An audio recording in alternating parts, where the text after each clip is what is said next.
Hey you guys, welcome back to Retired Agent Talk.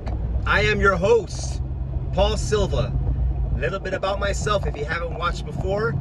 I'm a newly retired parole agent from the California Department of Corrections and Rehabilitation. I worked for the Department of Corrections for over 25 years.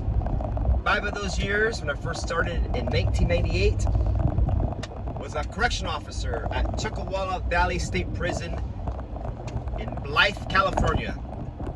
And that was the hottest place on earth. I think the peak I ever worked was like 120, 123. It was just hot. Talking desert, true desert. Anyhow, 5 years at the prison, a couple of months as a counselor before making parole agent, and there I stayed for 20 years. I worked all of Los Angeles County, including Pasadena, Van Nuys, downtown LA, including Skid Row and the downtown district.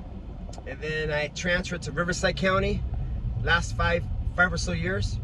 Last detail I had as I supervised sex offenders. I also supervised the second strikers. I had lifers. We all had the females. And we had EOPs. So I'm gonna take it way back. I'm talking back in the day, 25 years ago, when I first got hired at Chuckawalla Valley State Prison as a new correction officer.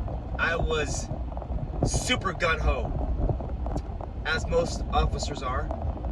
I remember, here's a true story. I remember walking the tier. I was on the second tier, and when I got hired, I was a PI. So we're a part-time intermittent employee. Now, there's no part-time about it. You're just not labeled full-time, and you're working different spots throughout the prison every day. So anyhow, I'm working one of the housing units. I think it might have been Bravo 3, B3. So one of the tactics that I learned is, well, we have a bunch of keys, and when you're walking, those keys are jingling, making a lot of noise. So when you're walking through the tier, you're kind of giving the inmates heads up that you're coming. Well, there was one time I tucked my keys in my pocket, or I separated the keys, so you really couldn't hear them jingle. Sure enough, and then there were like little details there. I was in charge one time collecting all the buckets. And somehow the inmates, they get a hold of these buckets.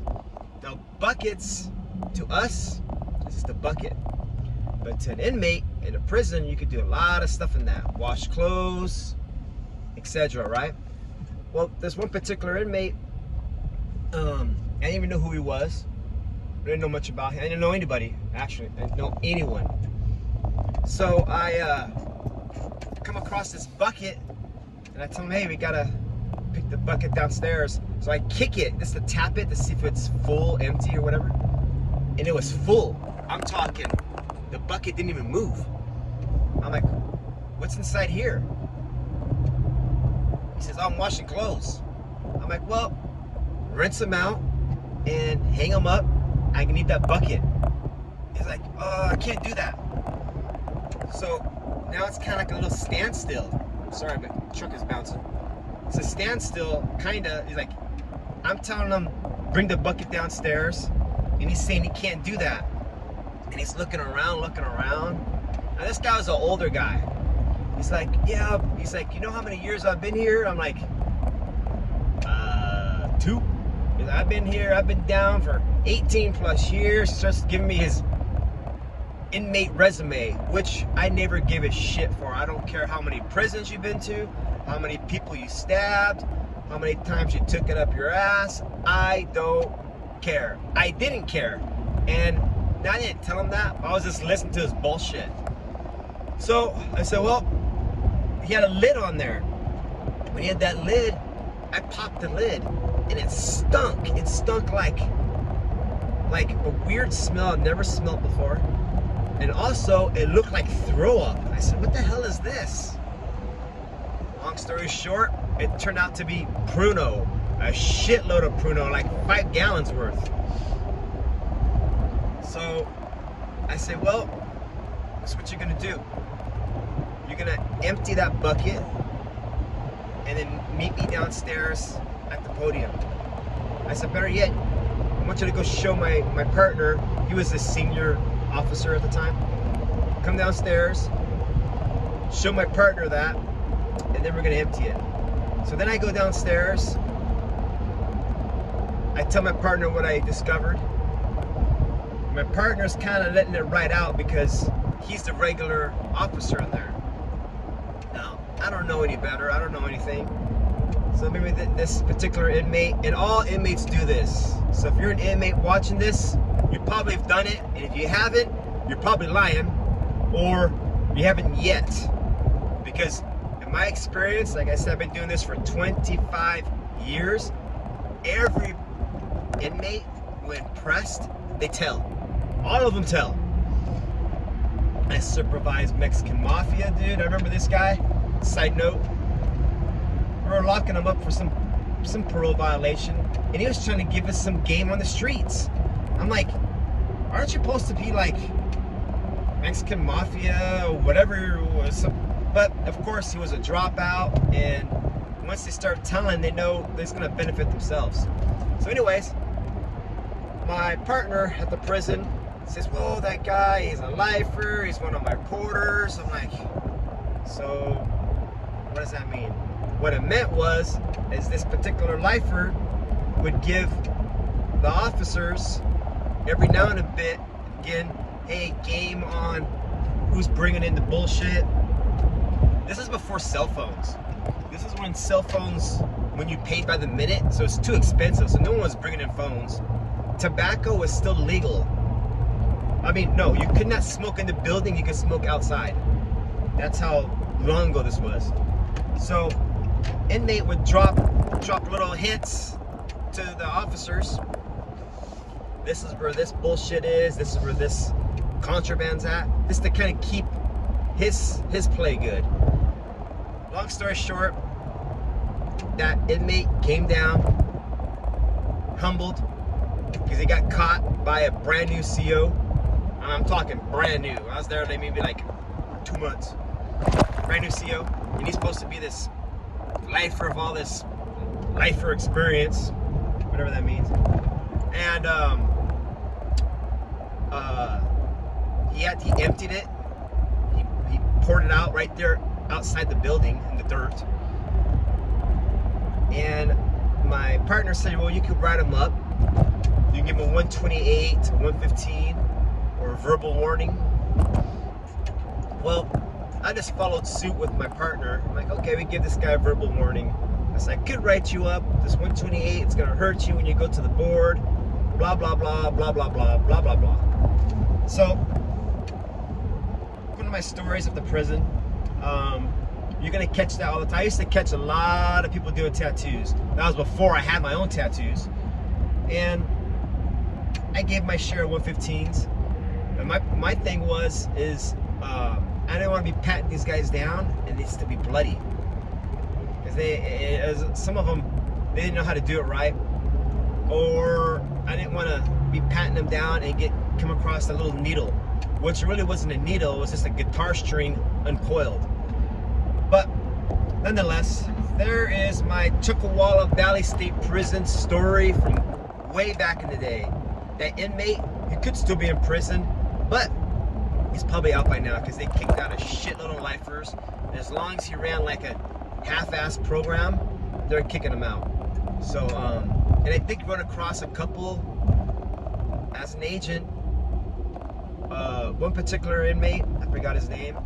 He's like, oh, I remember you from Chuckawalla. And I'm like, Chuckawalla? That was like, at the time, 18, 19 years ago. The guy just paroled. I'm like, just now? I said, I actually felt bad from this that much. I mean, you're in prison that entire time? He's like, yep. Another story, I remember this one guy, Chuckawalla prison, he had a bad attitude. I never even knew he was a lifer. I just thought he was just one of those guys. It's just a shithole attitude. And this is maybe like 15 years ago. I saw him in Pasadena at the Pasadena parole office. and they were doing his intake. And it was one of my partners, and he had all the sex offenders at the time, right? So you knew if someone was asking for that agent, this guy was a registered 290, which means rapist. He has sex with a kid under 18. You name it, anything sex offense.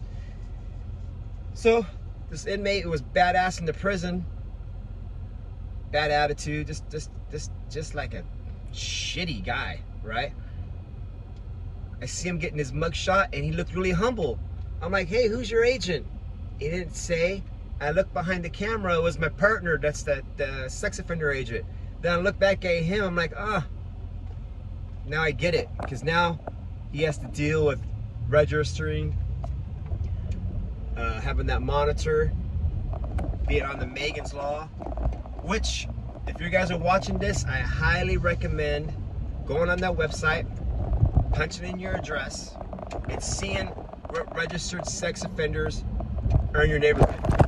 That being said, because if you have kids riding bikes in summertime, anything, you will know, hey, watch out for that house. Or if you see this particular guy at the grocery store asking for a handout, like, hey, this is the guy I just saw on my computer screen. So better be safe than sorry. Anyhow, if you guys enjoy this type of content, prison talk, parole talk, I am newly retired. I got some retired buzz coming around. I'm getting ready to hit the gym right now. I got to keep my fitness, keep it balanced. So if you enjoy this type of content, consider subscribing and hitting that notification bell right there somewhere. You get notified of all future content. And again, I would like to start collaborating with other YouTubers that have experience with my my work history, my profession with Department of Corrections, at the state prison. I only worked there 5 years, so that's kind of limited, but I did over 20 years as a parole agent. And actually before, when I got hired state corrections, I was a reserve police officer. I worked as a level 1 reserve for the Alhambra Police Department before I got hired CDC. That was my my goal. But then corrections opened up, and then I went that path. And I always thought, how would I have been? Now, I don't know if I would be able to complete 25 years as a cop, because I have a lot of friends that are police, and out of all my buddies, and there was a shitload, none of them reached the 25-year mark. Maybe one guy's still there, but they usually retire 15, 20, because they're actually true responding, getting out of their car, so they're getting injured, getting caught up in bullshit, so they're retiring earlier than they're supposed to, and that type of thing. Medical, mental, or just political bullshit. I left right at 50, a little bit after 50, and that's the way to do it. But everybody, whatever works out well for you, I hope it does. Again, I'm rambling along. If you enjoy this content, hit the subscription button, hit that bell. Anything you want to comment on, hit it, and then we can talk about it. Thank you much for watching. Have a good day.